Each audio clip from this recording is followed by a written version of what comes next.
Hi, I'm Allison Pearson. I'm the executive director here at Whitesbog Historic Village. We're here at Suningive House, Elizabeth White's home, and our offices and museum in Whitesbog Historic Village, looking at the Circle Garden. And if you didn't know, Elizabeth is the woman who developed the first high bush blueberry commercially, and that's why we have blueberries to enjoy today.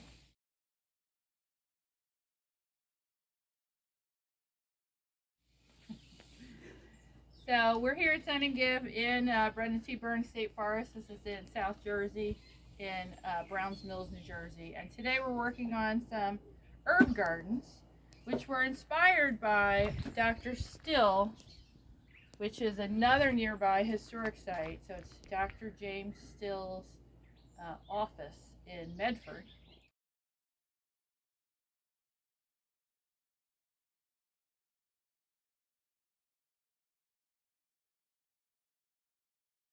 And he was the black doctor of the pines and used a lot of homeopathic methods with herbs. And they're having a special wellness event this weekend, so that was the inspiration for our herb garden here at Whitesbog. So we've got two different containers. We've got a barrel container and we've got a longer container.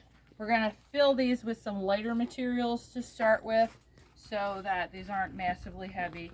And most of our herbs are from, Italian areas. They're the thyme, the basil, the lavender, the rosemary. So they really like kind of drier conditions. They don't want to be sitting in like wet, soggy soil. So we're going to make it a little lighter for them. So I'm going to start out with some vermiculite.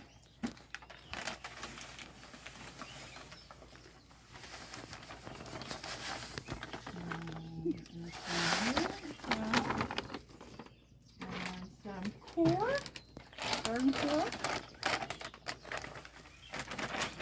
This is just like lightweight material. I think this is made from coconut shells.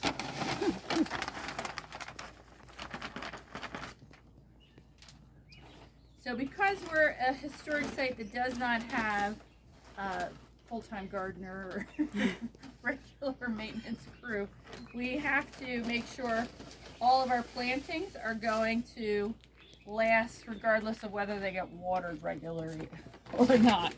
So it helps to pick plants that prefer drier situations. So we have container plantings all around the village that are hardy plants that really enjoy drier situations, especially in our containers. So we have dianthus, we have rosemary, lavender, and then we have some raised beds that are similar to what the village residents and workers would have used when they lived here in the village. So we had Italian American workers that came from South Philadelphia, and they grew tomatoes and peppers and eggplants and things for their own use at home. So we had gardens that were along the sides of the cottages as well as out at Rome and Florence, which were the auxiliary villages.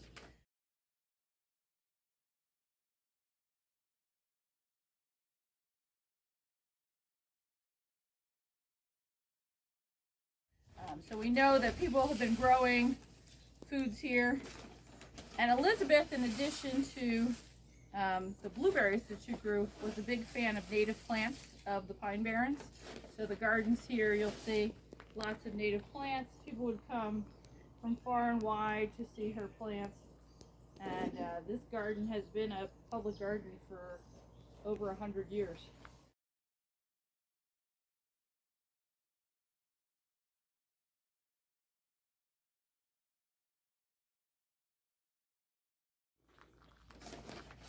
So I'm going to pour some of this in here.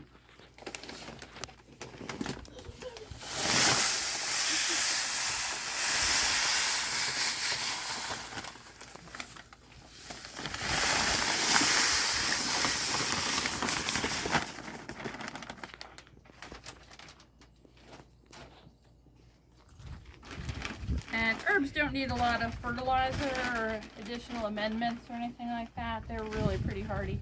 And most of these are perennials, so they'll overwinter. They might look dead, but they'll come back at the springtime. So right now I have herbs here in front of the general store, as well as at home, that are all returning for the year. We also have milkweed that's returning. I just noticed today.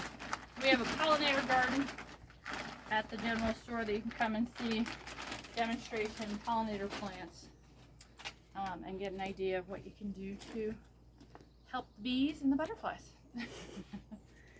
So we started a program where we're working with local schools, homeowners, to help advise on the best things to plant in their area to help the bees and the butterflies. So if you're interested, you can always shoot us a message at whitesbogevents@gmail.com. So I've got a whole mix here. I'm going to pick some of the ones that are going to get taller. So this is bronze fennel, which is nice. It's got a great smell, and it's going to get nice and tall. It has this bronze leaf. And these are perennial. These just came back in our containers out front. So it's a little bit root bound, so I'm just going to scooch up, tear the roots a little bit, and plant that right in the middle here.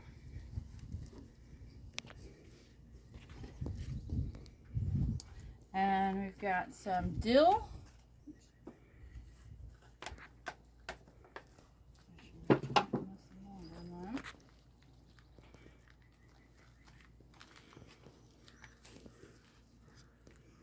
And you want to give it a little room at the top so that you have space when you're watering, that the water doesn't just pour out the side. So this is Italian parsley, which will come back every year, and this does really nicely.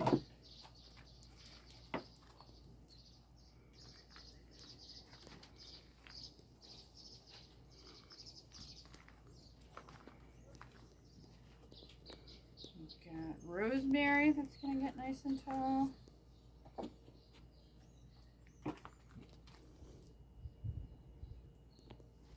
And if you get confused about what is what after you've planted, you could always use one of those plant ID apps and check your leaves to see what it is.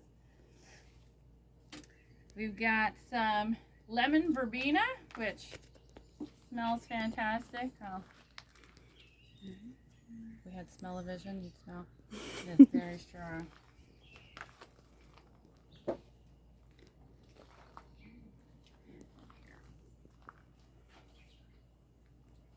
It smells like Fruit Loops.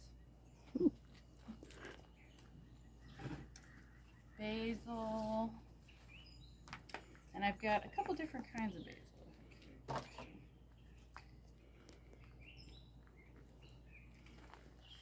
Here. I've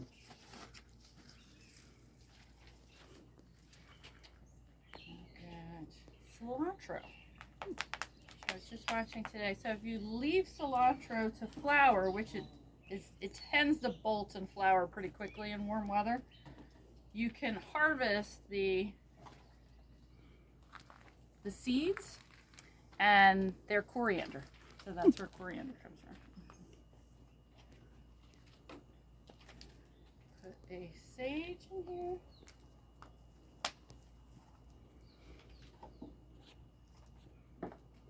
We got all these plants from a local nursery in Medford.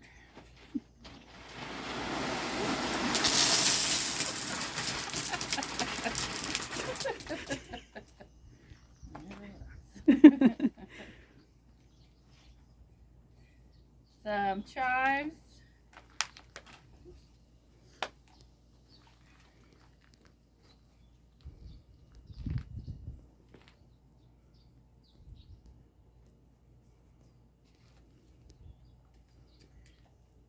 Got some lavender.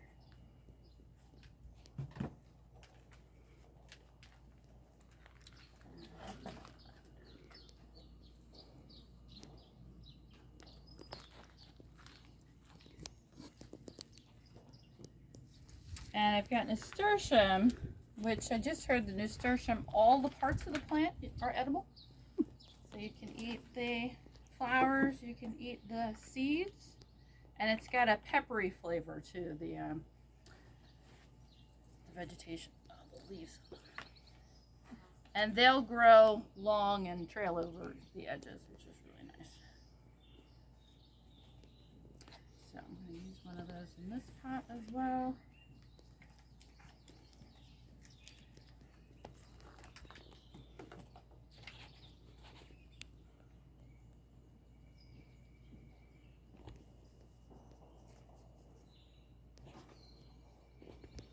I'm going to add a marigold.